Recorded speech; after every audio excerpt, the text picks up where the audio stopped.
Hi friends, Sai Satcharitra 21వ అధ్యాయము Pandharpur pleader కథతో ముగిస్తాను. ఈ కథ బాబా సర్వజ్ఞుడని తెలుపును. ప్రజలను సరైన మార్గాన పెట్టుటకు, వారి తప్పులను సవరించడానికి బాబా సర్వజ్ఞత్వమును ఉపయోగించుచున్నారు. ఒకనాడు పండరీపురం నుండి ఒక ప్లేడర్ వచ్చాడు. అతడు మసీదుకు పోయి బాబాను దర్శించెను. వారి పాదాలకు నమస్కరించాడు. అడగకుండానే దక్షిణ ఇచ్చాడు. జరుగుతున్న సంభాషణలు వినుటకు ఒక మూల కూర్చున్నాడు. బాబా అతని వైపు ముఖం తిప్పి ఇలా అన్నారు: ప్రజలెంత టక్కరులు!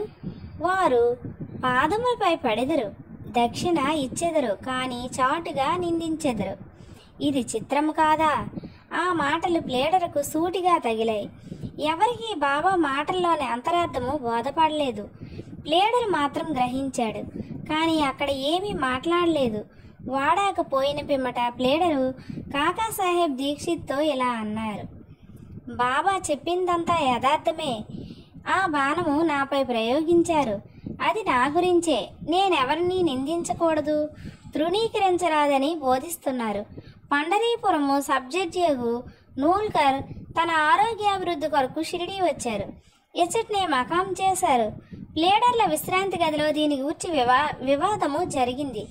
రోగంతో బాధపడుతున్న సబ్జడ్జి ఔషధాన్ని సేవించక షిరిడీకి పోయిన మాత్రమున బాగోగనా అని మాట్లాడుకున్నారు. సబ్జడ్జిని వ్యాఖ్య చేశారు.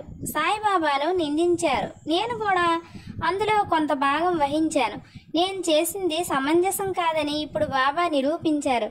ఇది నాకు దూషణ కాదు, నాకు ఇది ఆశీర్వచనమే. ఇది నాకు ఒక ఉపదేశం.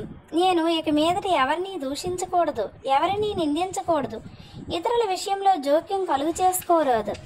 పండరీపురానికి షిరిడి 300 మైళ్ళ దూరంలో ఉంది. బాబా సర్వజ్ఞుడొకటిచే పండరీపురంలో ప్లేడర్ల విశ్రాంతి గదిలో ఏమి జరిగిందో తెలుసుకున్నారు. ఈ నడుమున్న స్థలము, నదులు, అడవులు, పర్వతములు వారి సర్వజ్ఞత్వమునకు అడ్డుపడలేదు. వారు సర్వాన్ని చూడగలిగారు. అందరి హృదయాల్లో గలదాన్ని చదవగలిగారు.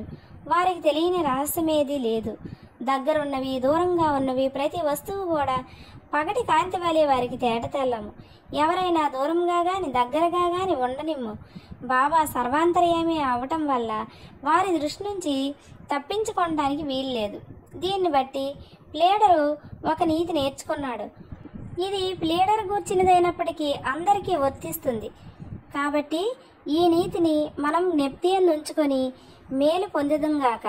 సాయిబాబా మహిమ అగాధం. వారి లీలలు కూడా అట్టివే, వారి జీవితం కూడా అట్టిదే.